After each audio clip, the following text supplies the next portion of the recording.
আসসালামু আলাইকুম। আজ 25 এপ্রিল 2025 শুক্রবার। শুরু করছি চেঞ্জ টিভি প্রতিদিনের গল্প অনুষ্ঠান। দর্শক, আপনাদের সঙ্গে রয়েছি আমি জাহিরুল ইসলাম টুটুল। শুরুতেই সংবাদ শিরোনাম। বিদেশে রাজার হালে দিন কাটাচ্ছেন হাসান মাহমুদ সহ আওয়ামী শীর্ষ নেতারা। কৌশল পাল্টালো জামায়াত, সাঁড়াশি অ্যাকশনে সেনাবাহিনী। যুদ্ধের জন্য প্রস্তুত হচ্ছে ভারত, পাকিস্তানের হুঁশিয়ারি। এবার বিস্তারিত। 5 আগস্টে গণ অভ্যুত্থানের পর আওয়ামী লীগের শীর্ষ নেতাদের প্রায় সবাই বিদেশে পালিয়ে গেছে। বিদেশে পালিয়ে এরা কোনো কষ্টের জীবনে নেই, বরং 15 বছর ধরে এরা যে লুটতন্ত্র কায়েম করেছিল সেই লুটের টাকায় বিলাসী জীবনযাপন করছে। কোনো কোনো ক্ষেত্রে বিলাসী জীবনের প্রতিযোগিতাও হচ্ছে। লাজ লজ্জাহীনভাবে তারা উৎসব করছে। এসব পলাতক নেতা শুধু রাজনীতির জন্যই কলঙ্ক নয়, দেশের জন্য ভয়ঙ্কর বিপজ্জনক। এরাই বাংলাদেশকে ধ্বংসের প্রান্তরে নিয়ে গিয়েছিলেন। হাজার হাজার কোটি টাকা পাচার করে দেশের অর্থনীতিকে পঙ্গু বানিয়েছেন এই বেহায়া দুর্বৃত্তরা।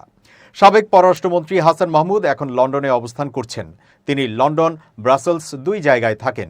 ব্রাসেলসে তিনি একটি কোম্পানিও খুলেছেন। হাসান মাহমুদ তার লুণ্ঠিত টাকা যুক্তরাজ্য ছাড়াও দুবাইতেও রেখেছেন বলে জানা গেছে। লন্ডনে হাসান মাহমুদের 3টি বাড়ির সন্ধান পাওয়া গেছে। এছাড়াও ব্রাসেলসে তার 2টি ফ্ল্যাট রয়েছে বলেও তার ঘনিষ্ঠ সূত্রগুলো নিশ্চিত করেছে। এছাড়াও হাসান মাহমুদের বিপুল পরিমাণ বিনিয়োগ রয়েছে বেলজিয়ামে। দুবাইতেও হাসান মাহমুদের বিপুল বিনিয়োগ আছে। বিদেশে যেসব আওয়ামী লুটেরা সম্পদের পাহাড় গড়েছেন তাদের মধ্যে সবার শীর্ষে আছেন সাবেক ভূমিমন্ত্রী সাইফুজ্জামান চৌধুরী। সাইফুজ্জামান চৌধুরীর যুক্তরাজ্যেই 2 শতাধিক ফ্ল্যাট বা অ্যাপার্টমেন্ট বাড়িঘর রয়েছে। দুবাইতে রয়েছে 7টি অ্যাপার্টমেন্ট। এছাড়াও মার্কিন যুক্তরাষ্ট্রে তিনি 2টি ফ্ল্যাটের মালিক। এসব বিষয় নিয়ে যুক্তরাজ্যে তদন্ত হলেও এখন পর্যন্ত তদন্তের কোনো অগ্রগতি নেই। শীর্ষ লুটেরাদের মধ্যে দ্বিতীয় আলোচিত হল সাবেক বিদ্যুৎ প্রতিমন্ত্রী নসরুল হামিদ বিপু। নসরুল হামিদ বিপু এই মুহূর্তে দুবাইতে অবস্থান করছেন। দুবাইতে তার বিপুল সম্পদ রয়েছে। এই সম্পদগুলোর মধ্যে বেশ কিছু তার নামে, কিছু তার স্ত্রীপুত্র কন্যার নামে এবং বাকিগুলো বেনামে। আলোচিত লুটেরাদের মধ্যে তৃতীয় হলেন সাবেক অর্থমন্ত্রী লোটাস কামাল। লোটাস কামালের বিপুল পরিমাণ দুবাইতে সম্পদের সন্ধান পাওয়া গেছে। দুবাই ছাড়াও যুক্তরাজ্য এবং মার্কিন যুক্তরাষ্ট্রেও এই লুটেরার বিপুল সম্পদের হদিস পাওয়া যাচ্ছে। বর্তমানে সপরিবারে এই লুটেরা দুবাইতে অবস্থান করছেন বলে জানা গেছে, যেখানে একাধিক ব্যবসায়ী বিনিয়োগ করেছে তার মেয়ে। আহম মোস্তফা কামাল আওয়ামী লীগের সঙ্গে কোনো যোগাযোগ রাখছেন না। আওয়ামী লীগের লুটেরাদের সবচেয়ে বড় আড্ডাখানা এখন ভারত।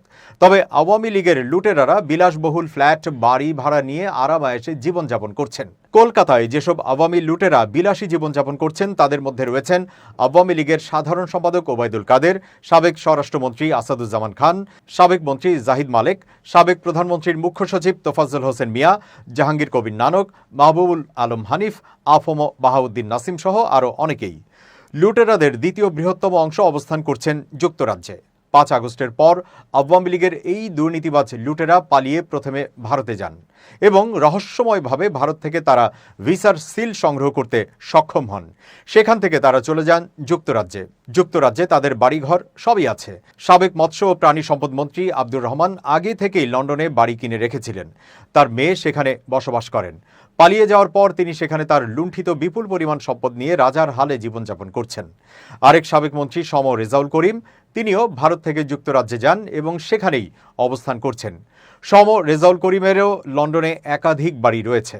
তার ছেলেমেয়ে সেখানেই থাকেন। সাবেক নৌ পরিবহন প্রতিমন্ত্রী খালিদ মাহমুদ চৌধুরীরও লন্ডনে বাড়ি রয়েছে।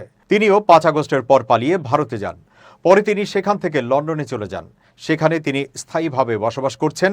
লন্ডনে তার বেশ কিছু ফ্ল্যাট রয়েছে।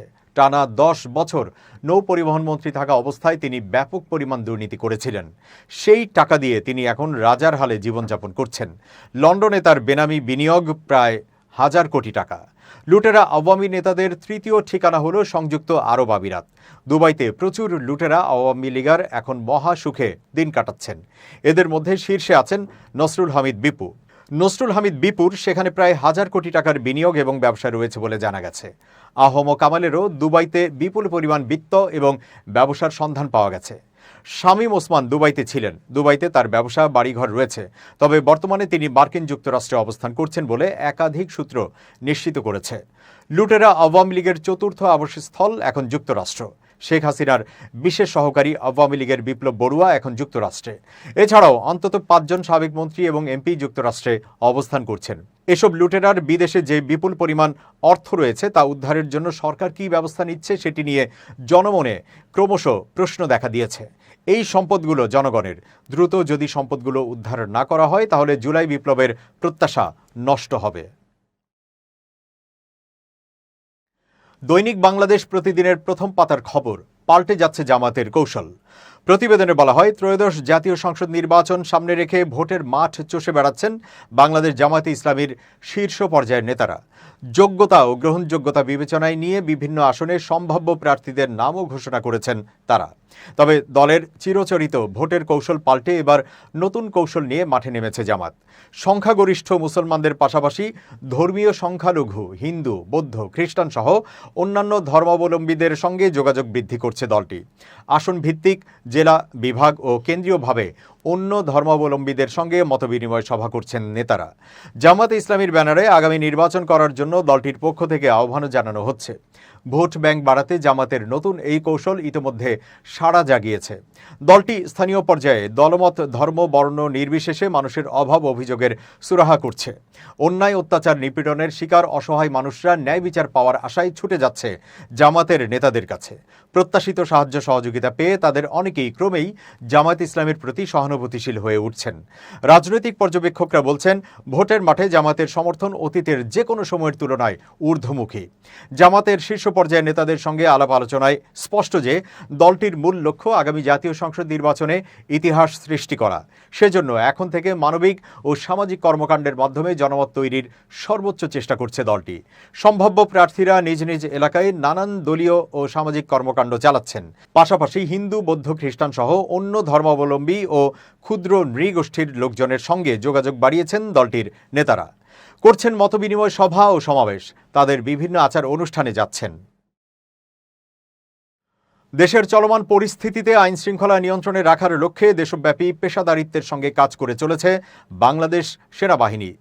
এরই ধারাবাহিকতায় গত 18 এপ্রিল থেকে 23 এপ্রিল পর্যন্ত বাংলাদেশ সেনাবাহিনীর বিভিন্ন পদাতিক ডিভিশন ও স্বতন্ত্র ব্রিগেডের অধীনস্থ ইউনিটসমূহ কর্তৃক অন্যান্য আইন শৃঙ্খলা রক্ষাকারী বাহিনীর সমন্বয়ে রাজধানী সহ দেশের বিভিন্ন এলাকায় বেশ কিছু যৌথ অভিযান পরিচালনা করা হয়।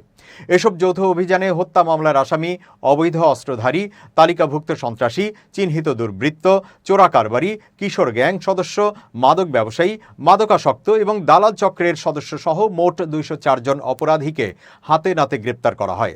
আইএসপিআর এর সহকারী পরিচালক রাশেদুল আলম খান সংবাদ বিজ্ঞপ্তির মাধ্যমে এই তথ্য জানান।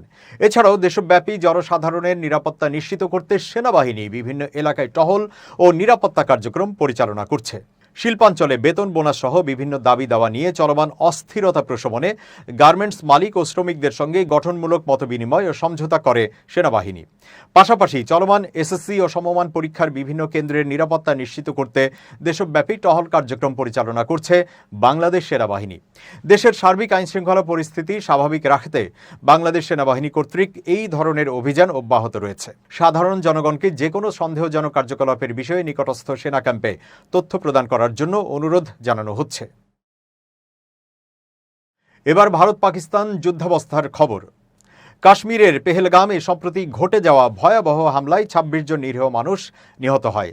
এরপর থেকেই ভারতীয় সেনাবাহিনী এবং অন্যান্য নিরাপত্তা বাহিনী জঙ্গি দমনের নামে একের পর এক মুসলিম অধ্যুষিত এলাকায় তল্লাশি ও অভিযান শুরু করে, যা এখনও বিভিন্ন এলাকায় অব্যাহত রয়েছে। ভারতীয় সংবাদ মাধ্যম হিন্দুস্তান টাইমসের এক প্রতিবেদনে দাবি করা হয়, শুক্রবার কাশ্মীরের বান্দিপোরায় কথিত জঙ্গি সংগঠন লস্কর ই তৈবার শীর্ষ কমান্ডার আলতাফ লাল্লিকে হত্যা করে। সকাল থেকেই খুলনার বাজিপোরা এলাকায় তল্লাশি অভিযান শুরু করে। এই সময় কথিত ওই সংগঠনের সদস্যরা সেনাবাহিনীর উপর হামলা চালায়। এ সময় পাল্টা জবাব দেয় সেনারা। এতে লস্কর জঙ্গি কমান্ডার আলতাফ নিহত হন। তার কাছ থেকে অস্ত্র উদ্ধার করা হয়েছে। এছাড়া পেহেলগাম হামলার সাথে জড়িত সন্দেহে আসিফ শেখ নামের আরেক মুসলিম নাগরিকের বাড়ি ধ্বংস করে দিয়েছে ভারতীয় বাহিনী। হিন্দুস্তান টাইমসের ওই প্রতিবেদনে বলা হয়, মোগামায় তার বাড়িতে তল্লাশি করার সময় একটি সন্দেহজনক বাক্স পাওয়া যায়, যা একটি বোমার অংশ ছিল। পরে ভারতীয় সেনাবাহিনীর ইঞ্জিনিয়ারিং টিম ঘটনাস্থলে পৌঁছে সেটি নিষ্ক্রিয় করে দেয়। অপরদিকে পেহেলগাম হামলায় জড়িত সন্দেহে বুলডোজার দিয়ে আদিল ঠোকর নামে আরও এক মুসলিম নাগরিকের বাড়ি ধ্বংস করেছে আইনশৃঙ্খলা বাহিনী। আদিলের ব্যাপারে ভারতীয় মিডিয়ায় উল্লেখ করা হয়, আদিল 2018 সালে পাকিস্তানে গিয়ে জঙ্গি প্রশিক্ষণ নিয়েছিল এবং 2024 সালে কাশ্মীরে ফিরে আসে। প্রতিবেদন মতে আদিল ও আসিফ ছাড়াও হামলায় আরও 2 পাকিস্তানি জঙ্গি অংশ নিয়েছিল। নিরাপত্তা বাহিনীর বরাত দিয়ে সংবাদ মাধ্যম জানিয়েছে, পেহেলগাম এলাকায় এখনও 2 জঙ্গি লুকিয়ে রয়েছে। তাদের ধরতে পুরো এলাকা ঘিরে ফেলা হয়েছে এবং তল্লাশি জোরদার করা হয়েছে। এদিকে পুলিশের পক্ষ থেকে ওই 2 জঙ্গি গ্রেপ্তারের জন্য 20 লাখ টাকা পুরস্কারের ঘোষণা করা হয়েছে। সীমান্ত অতিক্রম করে ভারত যদি পাকিস্তানে কোনো আগ্রাসন চালায়, তাহলে পাকিস্তান চূড়ান্ত জবাব দেবে বলে হুঁশিয়ারি উচ্চারণ করেছেন আজাদ কাশ্মীরের প্রধানমন্ত্রী চৌধুরী আনোয়ারুল হক। তিনি বলেছেন, পাকিস্তানের সীমান্ত লঙ্ঘনের সাহস ভারতের নেই। এছাড়া ভারতের কূটনৈতিক আচরণের কঠোর সমালোচনাও করেছেন তিনি। এক প্রতিবেদনে এই তথ্য জানিয়েছে পাকিস্তানি সংবাদ মাধ্যম এক্সপ্রেস ট্রিবিউন। সংবাদ মাধ্যমটি বলছে, আজাদ জম্মু ও কাশ্মীরের প্রধানমন্ত্রী চৌধুরী আনোয়ারুল হক ভারতের প্রতি হুঁশিয়ারি উচ্চারণ করে বলেছেন, সীমান্ত অতিক্রম করে যদি ভারত কোনো আগ্রাসন চালায়, তাহলে পাকিস্তান চূড়ান্ত জবাব দেবে। বৃহস্পতিবার আজাদ কাশ্মীরের আইনসভায় দেওয়া এক ভাষণে তিনি এই কথা বলেন। আনোয়ারুল হক বলেন, ভারতের সাহস নেই পাকিস্তানের সীমান্ত লঙ্ঘনের, কিন্তু যদি করে তাহলে শক্ত প্রতিরোধের মুখে পড়বে। তিনি ভারতের কূটনৈতিক আচরণকে চাণক্য নীতি অর্থাৎ কূটনীতির আবরণে ছুরি মারা বলেও আখ্যা দেন। তিনি বলেন, কাশ্মীরের পেহেলগামে সাম্প্রতিক হামলা নিয়ে ভারত যে গল্প বলছে তা ভুয়া এবং ইতোমধ্যে ধরা পড়ে গেছে। আনোয়ারুল হক আশঙ্কা প্রকাশ করে বলেন, ভারত কোনো তৃতীয় পক্ষকে ব্যবহার করে আজাদ কাশ্মীরকে অস্থির করতে চাইতে পারে। তিনি সতর্ক করে বলেন, ভারত যদি এমন কোনো দুঃসাহস দেখায় তাহলে উপযুক্ত জবাব পাবে। আজাদ কাশ্মীরের এই প্রধানমন্ত্রী অভিযোগ করেন, ভারত 1 বছর ধরে ধারাবাহিকভাবে পানির আগ্রাসন চালিয়ে যাচ্ছে। তিনি বলেন, পুছো ও নীলম নদীর প্রবাহ ঘুরিয়ে দেওয়ার মতো কাজ শুরু করেছে ভারত। এগুলো পাকিস্তানের বিরুদ্ধে বৃহত্তর ষড়যন্ত্রের অংশ। মোদী সরকারের সন্ত্রাসের চেহারা বিশ্ব চিনে ফেলেছে বলেও মন্তব্য করেছেন আনোয়ারুল হক। তিনি বলেন, কানাডা থেকে শুরু করে কাশ্মীর পর্যন্ত মোদীর ভারত রাষ্ট্রীয় নীতির অংশ হিসেবে সন্ত্রাসকে বেছে নিয়েছে। বিশ্ব আজ তা বুঝে ফেলেছে। প্রধানমন্ত্রী হক পাকিস্তানের সেনাবাহিনীর ভূমিকার প্রশংসা করে বলেন, আজাদ কাশ্মীরের পতাকার পেছনে শক্তি হচ্ছে পাকিস্তান। আমরা যে স্বাধীনতা উপভোগ করি তা ভারত অধিকৃত কাশ্মীরে নেই। আমি আমাদের লাইন অফ কন্ট্রোলের ওপারের ভাই বোনদের পাশে আছি। তিনি আরও বলেন, যদি ভারত লাইন অফ কন্ট্রোল লঙ্ঘন করে তাহলে জাতিসংঘ সনদের আওতায় পাকিস্তান পাল্টা জবাব দেওয়ার অধিকার রাখে। ভারতের সেই সাহস নেই বলেও মন্তব্য করেন তিনি। আনোয়ারুল হক বলেন, পাকিস্তান একটি পারমাণবিক শক্তিধর দেশ। ভারত সহ কোনো দেশই আমাদের সীমান্ত লঙ্ঘনের সাহস করবে না। আমরা সব সময় প্রস্তুত। এবার খুব জরুরি 1 মিনিট জানাচ্ছেন ইউনেস্কো ক্লাব পুরস্কার বিজয়ী সাংবাদিক আমিরুল মোমিনিন মানিক। খুব জরুরি 1 মিনিটে প্রত্যেককে আমন্ত্রণ। আমরা অনেক সময়ই উদাহরণ খুঁজি বা আলোকিত মানুষের সন্ধানে সচেষ্ট হই, কিন্তু দেখুন, আলোকিত মানুষ আপনিই হতে পারেন। একটা দিনের মধ্যে অনেকগুলো কাজ আমাদের করতে হয়। সেই সব কাজ যদি আমরা ভালোভাবে করার ক্ষেত্রে সচেষ্ট হই, নিজে যদি ভালো কাজগুলো আগ্রহী হয়ে করি, আর নিজের ভেতরে যে খারাপ দিক আছে সেগুলো যদি আস্তে আস্তে কমিয়ে ফেলতে পারি, তাহলে দেখবেন মনের ভেতরে একটা আলোময় অনুভূতি তৈরি হচ্ছে। আর এই আলোময় অনুভূতির মাত্রা যখন বাড়বে, তখন আপনি দেখবেন প্রশান্তি অনুভব করছেন। আর এই প্রশান্তি অনুভব করা মানুষই হচ্ছেন আলোকিত মানুষ। সেই জন্যে আলোকিত মানুষকে খুঁজতে সময় ব্যয় না করে নিজে যদি আলোকিত হতে পারেন, তাহলেই হবে বড় সফলতা। ভালো থাকুন, শুভেচ্ছা নিরন্তর। দর্শক, এবার দেশের বাইরের খবর। মুসলিম ব্রাদারহুড নিষিদ্ধ করেছে জর্ডান। জর্ডানের স্বরাষ্ট্র মন্ত্রণালয় জানিয়েছে, ইসলামপন্থী বিরোধী দলটি নাশকতার ষড়যন্ত্রে জড়িত ছিল। জাতীয় নিরাপত্তা হুমকিতে ফেলার অভিযোগও করা হয়েছে গোষ্ঠীটির বিরুদ্ধে। জর্ডানে এই দলটি কয়েক দশক ধরে কার্যক্রম পরিচালনা করে আসছে। অন্য অনেক আরব দেশে এটি আগে থেকেই নিষিদ্ধ। জর্ডানের স্বরাষ্ট্র মন্ত্রণালয় গত বুধবার দেশটির সবচেয়ে গুরুত্বপূর্ণ বিরোধী গোষ্ঠী মুসলিম ব্রাদারহুডকে নিষিদ্ধ ঘোষণা করে। একই সঙ্গে তাদের অফিসও বন্ধ করে দেওয়া হয় এবং সম্পদ বাজেয়াপ্ত করা হয়। স্বরাষ্ট্র মন্ত্রণালয়ের এক বিবৃতিতে বলা হয়েছে, প্রমাণিত হয়েছে যে এই গোষ্ঠীর সদস্যরা অন্ধকারে কাজ করে এবং দেশকে অস্থিতিশীল করতে পারে এমন কার্যকলাপে লিপ্ত হয়। জানানো হয়েছে বিলুপ্ত মুসলিম ব্রাদারহুডের সদস্যরা নিরাপত্তা ও জাতীয় ঐক্যে হস্তক্ষেপ করেছে এবং নিরাপত্তা ও জনশৃঙ্খলা ব্যাহত করেছে। গোষ্ঠীটির প্রকাশিত যে কোনো কিছুর ওপর এই নিষেধাজ্ঞা প্রযোজ্য হবে বলেও জানিয়েছে জর্ডান সরকার। এই ঘোষণার পরপরই পুলিশ রাজধানী আম্মানে দলটির সদর দপ্তর ঘিরে ফেলে এবং তল্লাশি চালায়। মুসলিম ব্রাদারহুড অনেক আরব দেশে নিষিদ্ধ হলেও জর্ডানে সংগঠনটি কয়েক দশক ধরেই আইনসঙ্গতভাবেই কার্যক্রম পরিচালনা করে আসছে। গোষ্ঠীটি সুন্নি ইসলামপন্থী মতাদর্শ এবং শরিয়া আইনের অধীনে খেলাফত প্রতিষ্ঠার ঘোষিত লক্ষ্য নিয়ে প্রচারণা চালিয়ে জর্ডানের প্রধান শহরগুলোতে তৃণমূল সমর্থন পেয়েছে। 2024 সালের সেপ্টেম্বরে পার্লামেন্ট নির্বাচনে জর্ডানের ব্রাদারহুডের রাজনৈতিক শাখা ইসলামিক অ্যাকশন ফ্রন্ট IAF উল্লেখযোগ্য সাফল্য অর্জন করেছে। হামাসের বিরুদ্ধে ইসরায়েলের যুদ্ধে মানুষের ক্ষোভ কাজে লাগিয়ে 138টি আসনের মধ্যে 31টি আসন জিতে নিয়েছে IAF। নির্বাচনে ভোটার উপস্থিত ছিল 32%।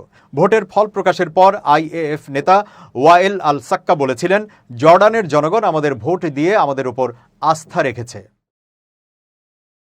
দর্শক, শেষ করছি প্রতিদিনের গল্পের আজকের গল্প। changetv.press বাংলাদেশের ইউটিউব জার্নালিজমের অগ্রদূত।